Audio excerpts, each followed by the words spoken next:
Alright, so the theme for day one of the Art Isolation Challenge is edible. I'm not really feeling creative enough to come up with a clever interpretation of that, so I'm just going to draw a piece of food, and I'm going to do that with coloured pencils. So I originally did a little tangerine segment for this, the first image that I posted into the challenge group. Quite a nice little study, quite a simple one, and relatively quick as well if you push for time. For this lesson, I'm going to do something a little bit more intricate. This is going to be a lime wedge, but the techniques are virtually identical. So you can have a go at both the tangerine and the lime if you like. Either one of those, if you're feeling ambitious, do them both. What I'll do is I'll provide a reference photograph for both of those studies, tangerine and lime, and you can download those, or if you've got anything at home, you know, brightly coloured piece of fruit like a strawberry or a lime wedge, I don't know, a lemon, anything that's brightly coloured that you can cut in half and then you can work from life. Or you can take a photograph of that and then work from that if you find that easier. Alright, so let's crack on with the lesson. Alright, so in terms of the setup, for the tangerine segment, I just drew it from life. I put a little bit of the tangerine up here and just drew that by eye. I also had an angle poise lamp coming down from a 45-degree angle to create a bit of a cast shadow, or a nice strong cast shadow on the right hand edge, form shadow as well. Close the blinds and the curtains in the room just to create a bit more of a single light source. Whenever you can do that, whenever you can create these strong shadows, it's always going to help your cause, particularly when you're going for realism. Now I can't really do that when filming because everything's going to be a little bit too dark for you to see what I'm doing. So I've taken a photograph earlier of the lime wedge with a nice kind of light source, and then if you look in the post description there'll be instructions for how you can download that if you want to follow along. Materials then, so as you can see I've got a great piece of drawing paper. This one's by Strathmore. I use this a lot. I use it for charcoal, I use it for pencil drawing, for coloured pencils, ink. I love it. If you take nothing else from this lesson, I want you to go out and buy a pad of grey paper. Actually, don't go out, not at the moment. Order it online. You can get it from Amazon, all the kind of the popular online art stores. So many artists will automatically reach for a white drawing surface, but a toned paper gives you so many options, and it's actually easier to create a striking image in less time. And that's because, one, it's easier to judge tonal values on a toned ground, and two, any areas that you don't fill in or shade because maybe you're going quite quickly, they don't look as harsh on a toned ground as they would do on a white surface. It's difficult to describe verbally, just trust me on this one. Get yourself some toned grey paper, you won't regret it. The colour pencils that I'm using are by Faber-Castell. They are Polychromos. My favourite colour pencils, but like I always say, the brand is irrelevant. Any brand will work. So Prismacolor, Caran d'Ache, Derwent, Kohinoor, however you pronounce that one, they'll all work. I've got a set of 36. So this is my set of 36. You can get this same set in 24.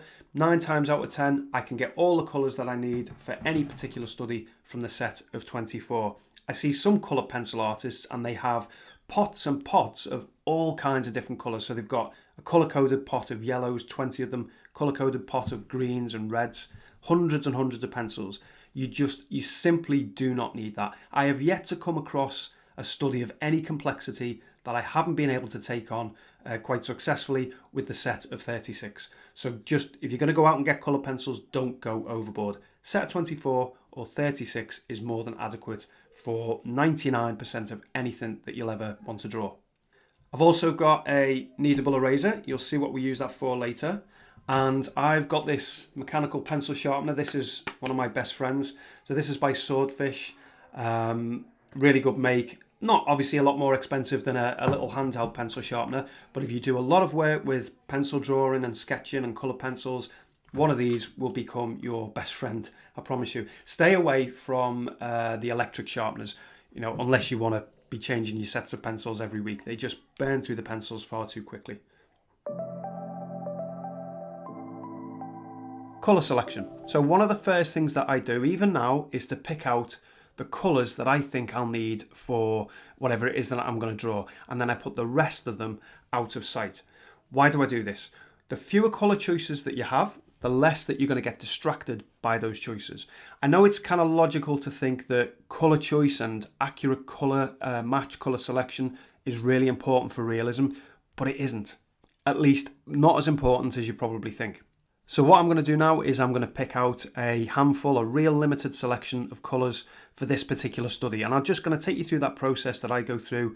Give it a try. I think you'll find it will work for you as well. So you can see I've picked out, this is all of the greens and all of the yellows, 5 greens, 4 yellows from the set of 36. And just check I haven't missed any. So this is the full set of 36 there. All of the yellows, all of the greens, but that is far too many. At most, I want maybe 2, 3 greens, 1 or 2 yellows. So what we'll do, I've got my reference photo here on the iPad. So I'm going to have a quick look at that, and then I'm going to test on the side the different colours, and I'm going to choose and try and keep to a really limited selection. We'll just move these to one side. I'm deliberately not going to mention the names of the colours that I pick out, because that defeats the object. The whole point of going through this process is that you pick the colours that are available to you from the materials that you have available to you. So if I was using a different brand, I'd be doing exactly the same process. The colour names would be different. They'd look similar, but they would be the ones that are appropriate to that brand. So the first thing I'm going to do is pick up one of the greens, and this is kind of like an apple-y coloured green. So not particularly keen on that one. It's quite garish. Let's go for one that's a little bit more earthy. So I quite like that one. I think that could work quite well. So I'm just going to put that to one side for now. That's a keeper. And then here's a bit more of a vibrant green. I don't know if that's a little bit too vibrant for me. I'm not too sure about that one. Next up, that's maybe a little bit too much of a blue green. I'm thinking I want something a little bit more of a yellow green. And then the last one we've got is, I believe, have I used this one? That's probably the same as that one. I'm getting mixed up with what I've used, so, oh, there we go, that's the other one. So that's the 5. I think this and this are the same. So I think I'm going to go with this one here for sure. I'm going to go with that one. I'm going to leave these two because they've got a little bit too much blue in for me. I think I'm going to use that one, I might use it around some of the edges where the peel and the pith is, where there's a few brighter greens in. So we'll go with that one. I'm going to need something to darken the green on the shadow side, but I can use maybe a dark grey with that. So if I take this grey, for example, this is kind of a mid to dark grey, and I can combine those two to get my darker tones. Okay, so we're going to keep that one for the shadow side. And then I want some sort of a yellowish colour. Definitely want the white in. So we can put that in straight away. And then I want maybe a bit of a yellowish colour. So this one is one I use quite a lot. I quite like it's pastel-y yellow. So I think that one could work. The other yellows for me are going to be too yellow, too tangerine. So I don't like that one. Definitely not that one. I might choose another one for the shadow colour, probably put in the black for the darkest shadow areas, but this grey is going to work as well. So I don't think we'll need any more than those 7 pencils. Out of that 36, this is going to be plenty.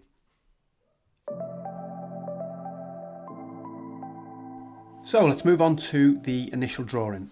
Now this is a really simple shape. The nature of the subject means that if you don't get the proportions and the shape nailed on, it's not going to matter. It's not like it's a portrait or a human figure where you need to be really accurate. So no tracing, my reference photograph please. I'd like you to draw this by eye, and I'm going to give you some tips for that now. Tips that you can apply to drawing all kinds of different subject matter too. Now you're going to be drawing lightly with a white coloured pencil on your grey toned paper. But obviously if I do that on camera, it's not really going to show up for you. So what I've got is just some white drawing paper, and then I'll go through these tips with a regular graphite pencil. So the first thing that I want you to think about is, and this applies to any subject matter that you're going to draw or sketch, the first thing I want you to think about is the overall size and placement of your sketch on the paper. And this is a really simple tip, but it really does help to get your brain and your eyes tuned in to the subject that you're drawing so that you can observe it more accurately. So the way that I do this is I just make a very light shape. It might be an oval shape, and it just tells me where the subject is going to be placed on the paper and how big roughly it's going to be. You might prefer to do it as a rectangle, or you could make a mark for the left-hand side and a mark for the right-hand side. Really doesn't matter. The whole point is to just get you thinking about where it's going to be placed and how big you're going to go. And as simple as this is, what it does is it plants in your mind that overall size so that when you make those initial marks that are a bit more accurate, you've got something to compare them to mentally, something mentally to compare them to. If you've ever drawn out a landscape maybe, or I don't know, a still life, maybe some fancy letters, some fancy text, and you've run out of room on one side of the paper, so everything starts getting squashed up, this is why. Or maybe if you've ever drawn something and it's too high up or too low down, too far to the side, it's because you haven't loosely plotted out the overall size and placement first. So this is definitely step one, and this applies for pretty much anything that you're going to draw or sketch. And then you can erase that back if you want so it's almost invisible. Normally that's what I would do, but for the purposes of this, I'm going to leave it in. Now the next tip, and again this works for every subject matter, is to convert curved edges into straight lines. When you observe pretty much anything closely, what you'll often notice is that a curved edge is really just a series of straight lines with similar angles. Straight edges are easier to judge than curves, and they stop you from reverting back to what is called your symbol system. So very quickly, when we were all children, we developed what's called a symbol system for pretty much most of the objects that are in the world. So you've got a symbol system for a house, for a car, for a coffee cup. And the easiest way to uncover your own symbol system is to imagine that you're playing a game of Pictionary. Do you remember Pictionary? We had it here in the UK. I'm sure it's all over the world. Basically that game where you're given a prompt card and then you've got to draw out whatever is on the card, and the rest of your team has got to guess what it is that you're drawing. So the idea is that you've got to draw quickly so you can do as many as possible in the time limit. So if I give you a prompt card and I said draw a car, you can imagine how that would look. Same for if I said draw a house or draw a cup. There's all of these very childlike symbols that we've all got stored in our brains to be able to draw things that are recognisable, if not realistic. Now when you do come to draw something realistically, what you have to do is fight that symbol system. So all the time your brain is trying to tell your hand, I know what this looks like. You don't need to keep looking. I know what this looks like. It looks like this. Classic example is the human eye. The symbol system for the human eye is an almond shape. And if you look closely at an eye, it's nothing like an almond shape. It's not this shape, like this. It's got all kinds of straight edges in, and it's got all kinds of, different curves and undulations. It's not just this basic almond shape, which is what we would draw from school. So that's the second tip. First tip is find your basic size and basic placement. Second tip is we're going to be breaking curves into straight edges. And then the last tip I want you to think about is the number of sides or faces to the subject. So if I just bring this in on the iPad again, you can see that there are two definite sides or faces that are visible. So we've got this one here, this face here, and then we've got this side one here. And the easiest way to think of this is if you imagine there was a cube. So if we brought this pencil sharpener back in. So this cube has got 6 sides, or cuboid this is, 6 sides. And if I hold it at sort of that kind of angle, there may be 1, 2, 3 visible to you. If it was that front on angle, there's only 1 visible. So when you see a subject, whatever it might be, you want to think about how many faces or sides are visible. Now some subjects, and a good example was the tangerine that I did, some subjects, the faces have this gentle curve or transition between them. So it's not always obvious where one starts and one ends, but it's still relatively easy to identify that one face is here facing that way and another one is facing that way. And if you imagine a light source, in this case it was coming from directly above there, the light is going to hit one face differently than it's going to hit the other face. So this is catching a lot more of the light than this one, so this is in shadow. Okay, so let's have a go at drawing this out. And what I'll do is I'll put a little, superimpose a little kind of photo on the screen so you can see this more easily. Let's just get rid of those dodgy looking eyes.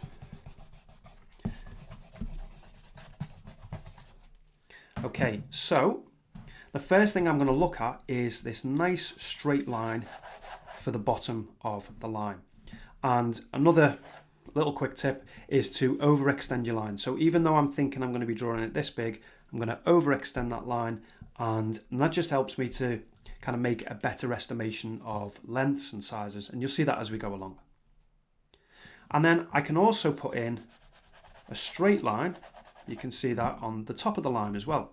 So rather than doing what most people would do, and we know this is true because we actually did a little experiment where we asked people who are non-artists, just got people off the street to draw various things. Everybody draws like this. So they'll start at one point and they'll draw this carefully contrived perimeter all the way around, back to there, and then back to the starting position, and everything's very careful and very neat. That's really, really difficult to get your proportions correct and to get an accurate looking shape. So what we're doing is we're just looking for straight edges, and we're just guessing the angle of those. And you can put your pencil down. If you've got the reference photograph in front of you, you can put the pencil down to measure the angles of those. Approximately, for a subject like this, will be absolutely fine. Or if you're working from life, close one eye, hold the pencil over the line, and then bring it back to your paper, and again, try and make the best estimation that you can.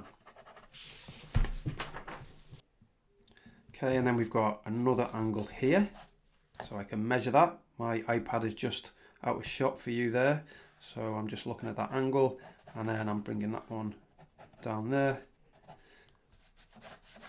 And now what I'm doing is I'm looking at the body of this shape here, and does it look approximately what my reference looks like? You know, is it too deep?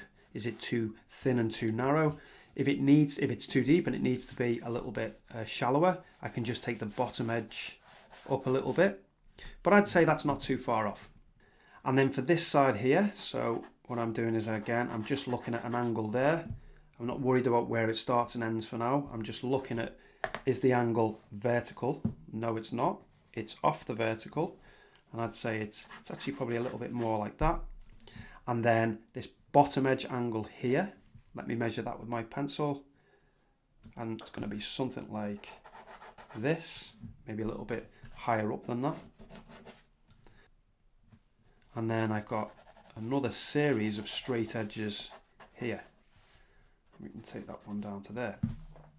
Okay, and then we can neaten that up with the kneadable eraser, just so things don't get too messy as you're going through.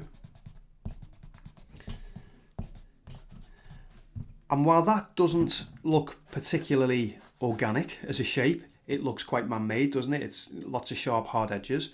Proportionally, it's going to be much better than if I'd tried to draw this very carefully constructed semicircular shape. All I'm going to do now is I'm just going to step back slightly, and I want to just look at the volume of this shape. Okay, and how does that compare to my reference? You know, is it too thick? Is it too thin? As an abstract shape, what does that look like compared to what it is that I'm drawing? And again, this is just a line wedge. You're going to get away with inaccuracies in proportion, but it's good practice, and it's great to start off with easier subjects like this, and then you can apply this technique to more complicated subjects later on. Okay, so then I can do the same for this, and straight away, to me, this looks too long, so the distance from here to here is too much, so I can just make some adjustments. I think it needs to come more around this sort of angle. Tidy that up. And it's much easier to see that when I'm looking for these big basic shapes. And then I might also want to put in just kind of an indication of some of the bigger veins that are in there. I'm going to erase all of these in a moment anyway, but it's just to see, do these triangular shapes fit in to what I've already drawn?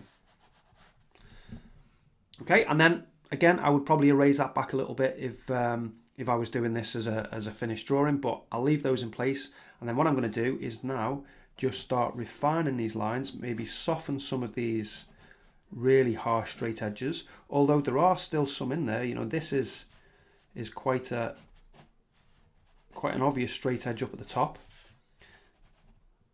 This one maybe we can soften off a little bit. And this has got a nice curve to it here.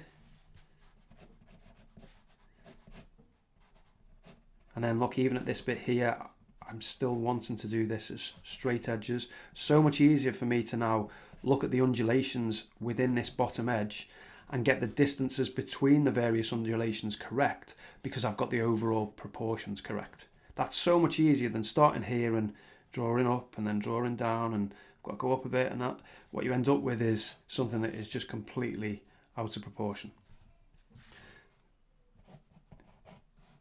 So we've got our edge around here, and then this thin edge of the rind.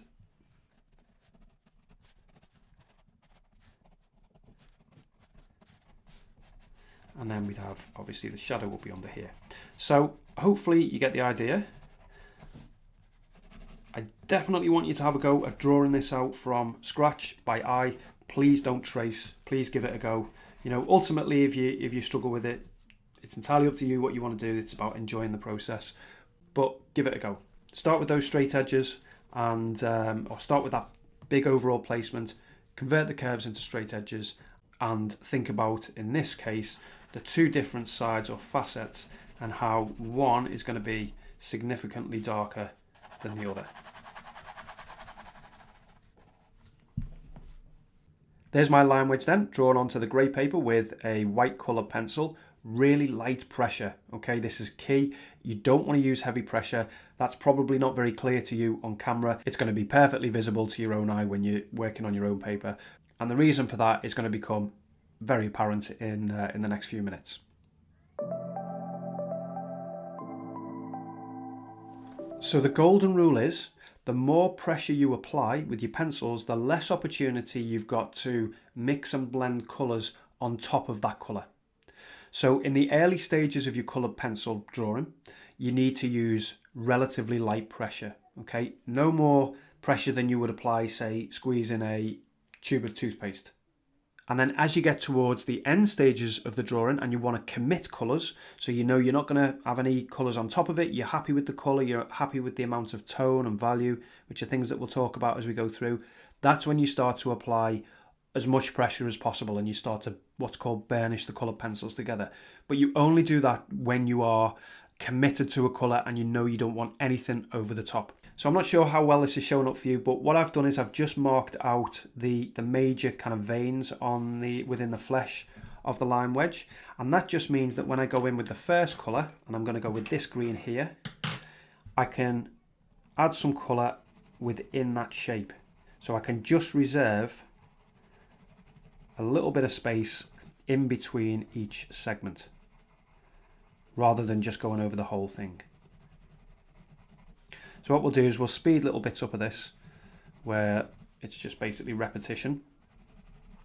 But you can see, hopefully, I'm using very, very light pressure. I'm holding this pencil as lightly, maybe even a bit lighter than I would hold a tube of toothpaste if I didn't want any to come out the end. Okay, and then I think for continuity purposes, for colour harmony and all that, we want to put some of this green into the larger segment here on the left hand side.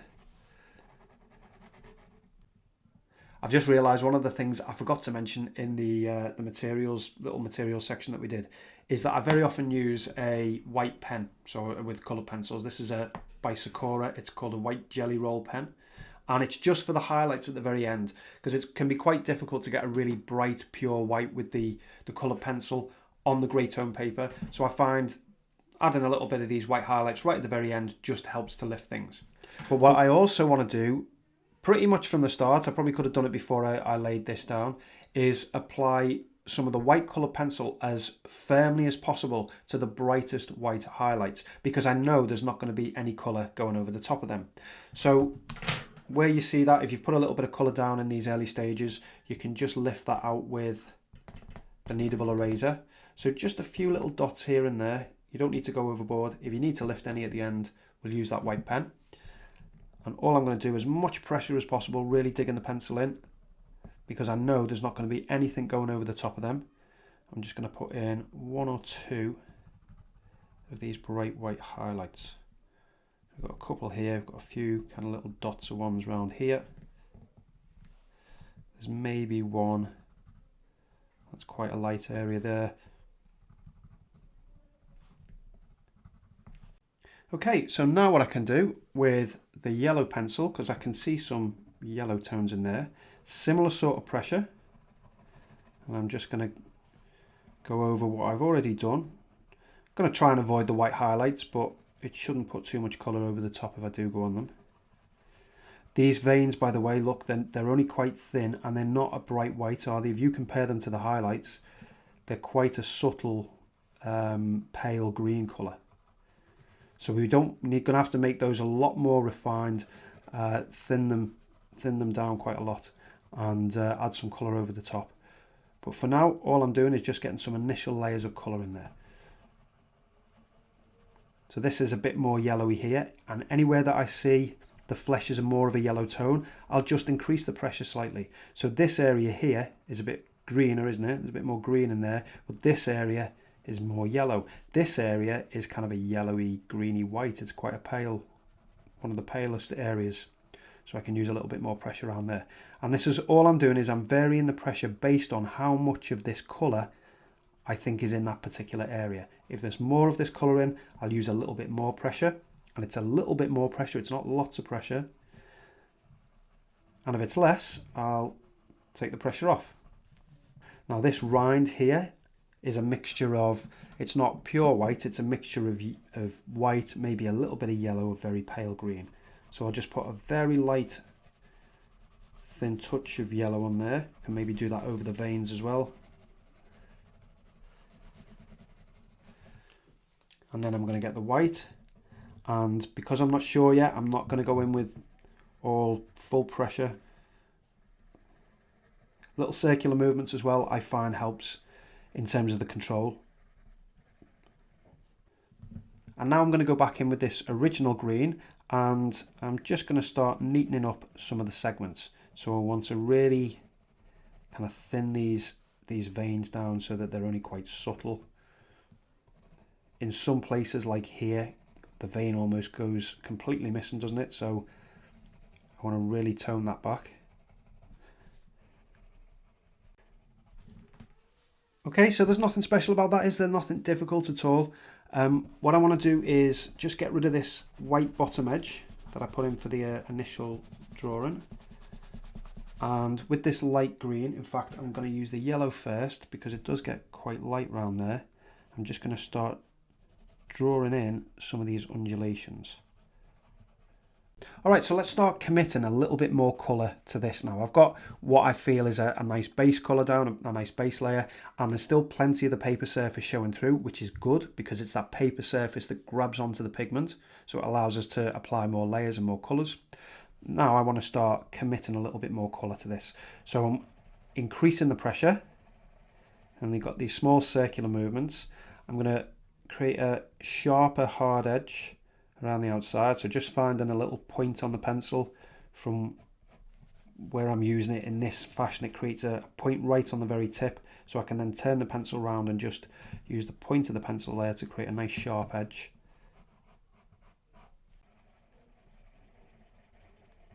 And then I'm going to go to this yellow and add a bit more yellow here, just where I can see it lightening off. Same just around the edge where it meets the pith. So it's just the same process as before, as the first layer, but with a little bit more pressure. So I'm switching between the two pencils. I'm applying about, I don't know, maybe 70% pressure. If 100% is as hard as you can press on the pencil, this is probably 60-70%. And then just look at this sort of mottled edge, the way that it moves into the pith. So I'm just dancing the pencil around just to create a jaggedy edge on there. I don't want it to be a nice straight uniform line because that's not obviously how it appears. But because we put that underlayer of white, and I'm using a little bit less pressure, but that underlayer of white will mix with the green and create kind of a creamier green compared to this area here. Switch to the yellow again. Starting to dig the pencil in a little bit more now, and I'm just trying to note the sort of pitted nature of the surface there, and the way that I'm dancing the pencil in between. I'm just trying to create an impression of those little pits. So I'm obviously not looking for every single one and trying to get them exact, even though this is going to be hopefully really reasonably realistic. I'm not going to that extent where I'm looking for, individual pits and trying to get the placement of them. So I'm just digging the pencil in here now, and I'm looking for this jaggedy edge. This is going to be my sharp outer edge, but it's not a uniform straight edge, is it? When you draw it in, you want to simplify it by drawing in a nice straight line for there and a nice straight line here, but then when you come to render it and you're happy with it, you can then start to break the edge up using your colour pencils. Almost full pressure, just to a point. I could probably do with sharpening the pencil at this stage so I can get a nice sharp crisp outline on the outside, but I'm a little bit lazy, so I'm not going to do that. Not yet anyway. Now what I like to do at somewhere around about this stage is to just put in a really strong dark shadow, because what that does is it tells me what is the kind of the tonal range. So the strongest darks, and I can compare those to the lightest lights. I can compare it to this tone, because at the moment this looks like it could be dark enough, but I know from experience that it won't be. When I put this strong dark shadow in, if you defocus your eyes, the difference between this and this on my drawing is really quite strong, isn't it? There's quite a big contrast. This is much darker, this jet black, than this area here. If you look on the reference photograph, this all almost merges into one. So there isn't this strong harsh edge and this strong harsh contrast between the two. And you can only really tell that when you put your darkest dark in. So I'm putting a really thin edge in, because I know the shadow is going to come out. I'll do the shadow later. I'll bring that shadow out and soften that out into the into what would be the surface that the lime is sat on. But for now, just creating this dark, strong edge allows me to see the difference, the contrast there. Alright, so now that I know that this needs darkening up, I'm just going to take the grey. And because this is a strong colour and a dark colour, much darker than the green that I've been using, I want to err on the side of using too light a pressure. So remember, you can always go heavier, you can always go stronger and darker. It's very difficult to go lighter. And then with the black, I'm just going to do what I did with the grey. Very light pressure. And again, trying to reserve little areas of green so that it creates this impression of these pits. I'm right near the edge here, so I'm going stronger here, and then I'm going to lighten off as it gets here. So the strongest value is going to be here. A little bit more work, a bit more pressure, and then it's going to obviously lighten off as you get further away.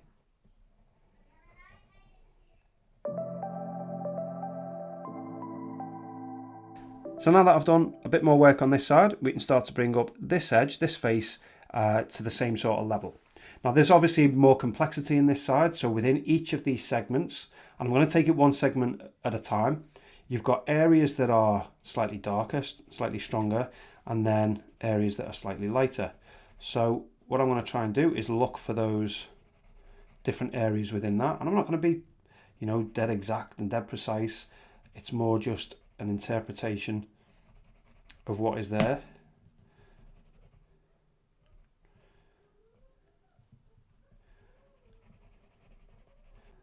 So I'm just skipping around different places looking for areas that are a little bit easier, a bit more obvious. I've used the analogy quite a lot in the past that I think drawing is a bit like or any kind of art is a bit like doing a jigsaw, where the first pieces that you put down are the most difficult and the most time consuming, because you've not really got any reference to compare them to. But as you put more pieces in, more pieces of the puzzle, every subsequent piece becomes that much easier because you've got a lot more basis for comparison. And as I go through this now, what I'm starting to see is little bits of brown, particularly in this area here, kind of a muddier green, so a browner green, which I didn't pick out originally. And that's fine, it's not a test of, well, once you pick the colours out, you can't have any more. It's not a test in that regard. It's more just to help you in terms of reducing the number of decisions that you've got to make. If you get to a point in the picture and you think, I could really do with a particular colour, then go and grab it. I think I'm going to go and grab a brown in a minute, just to add to that. One of the greens that I picked out earlier on, I'm not going to use. I just haven't felt the need to use it now, and I don't think we will. It was, where are we? It was this one. I'm just not going to need that at all. In fact, you know what? I haven't used that one either. So I think I'm only going to end up using this one green and this one yellow, and then maybe a bit of brown. So even with the addition of that brown, I'm still going to keep the colours, total number of colours down to 6. Okay, I think I'm going to go and try and find one of those browns. So let me just get my tin of pencils. So I picked out a couple and then just tried them to the side of the paper, just off camera. And then I've got this one here, and I'm just going to apply it. Remember, err on the side of being too light. So I'm just going to apply it nice and gently at first, just where I think I can see a bit more of these brown colours. Probably put a little bit on that side as well, just to create a bit of harmony throughout the entire sketch. And it's just on this outer edge. It doesn't need too much of it. Just around this outer edge here. There's maybe I can darken this, a couple of these centre bits up a little bit.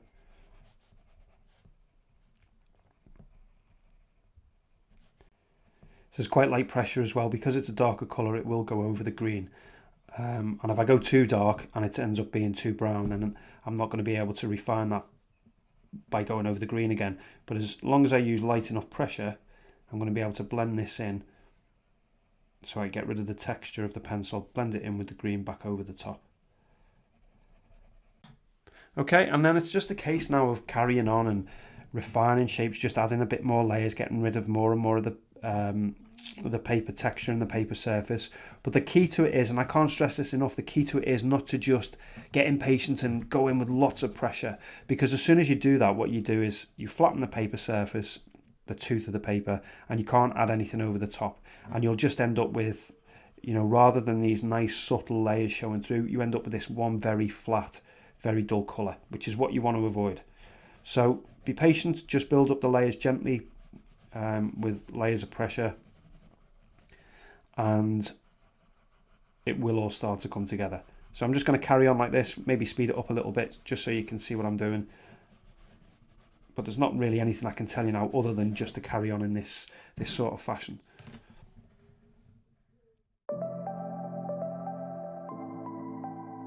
So I think this still needs a little bit more work, a bit of burnishing just to bring everything together.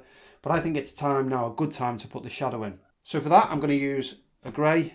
I'm going to use the black for the darkest areas.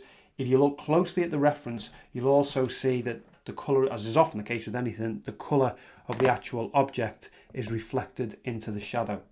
So it's these lighter colours that I want to put down first. I can lightly draw out the shadow shape with this yellow.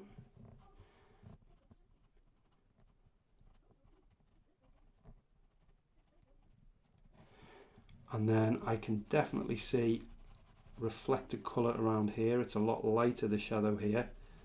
We've got dark areas and light areas within it. But if we take that yellow and some of the green all the way through the shadow, and then that will show through underneath the grey and the black. Okay, so now I'm just adding some of the grey. Always a good idea to start with some of the strongest areas of the shadow. And these small circular movements really do help to apply the colour pencil quite evenly. And you can just notice on the shadows as well, it's a good little observation to make, how some of the edges are softer, so the edges around here are not as harsh and as crisp as they are around this one, for example. And if you can vary that line so that some of them are softer and some of them are crisper, it's just another little tool to add to the overall realism. So I've switched to the black now, and I can just start putting in some darker areas of the shadow. And then what you'll typically find as well is right against the edge, just where the object meets the shadow, it's called the occlusion shadow, is where it's darkest as well. So if you get a sharp enough point, could probably do with being a bit sharper, you can just put in a thin edge. You don't want to go overboard, so I'm not pressing really, really hard. You don't want to go overboard and outline it like you would do, say, with a cartoon. But just that thin edge right next to where the subject meets the shadow just can really help lift it. And then you want to dissolve that line into the actual cast shadow itself. So it doesn't really appear as a line, but you've got the darkest edge up against here.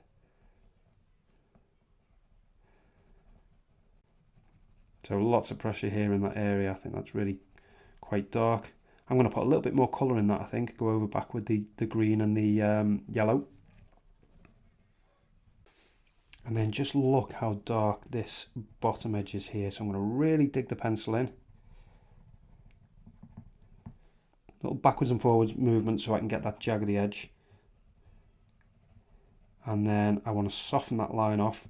Don't know if you can see that little tiny circular motions, just to soften it off so it's not a harsh thin line.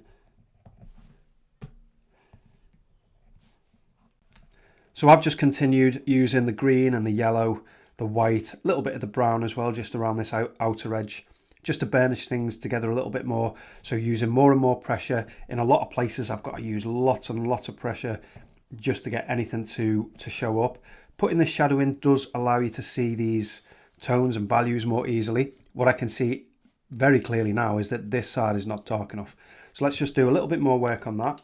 What I'm going to take is the black, and I'm going to put in some of these little pits, the darkest ones, which are just on this left hand side. And then what you don't want to do is get lazy and use the black all the way across, because what you'll notice is as you get closer to this side, they become lighter. As you get closer to this edge, they get lighter. So you can put some in with the green and the grey, maybe a few in with the brown as well. So effectively what I'm trying to do is build up the colour of this and the strength, the tone, the darkness of it, but without just going over with one solid colour. So I'm trying to build it up with texture. I'm just going to do a very, very thin, subtle edge just on the outside, just to more clearly define the edge. Again, I don't want to outline this, so it's got to be really subtle. So I'm coming to the end of this now. I've done enough. I think you could spend a little bit more time on this and get it more polished, more refined.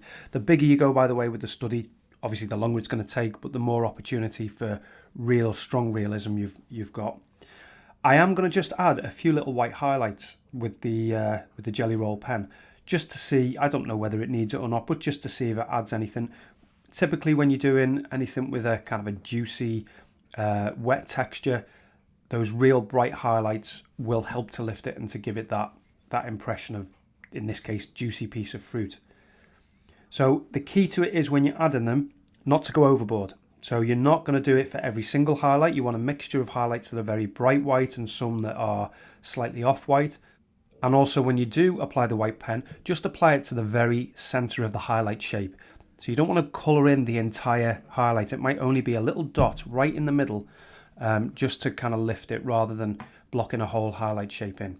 If you have trouble getting the white pen to adhere to the coloured pencil, just activate it on the side of your paper, just to get the ink flowing.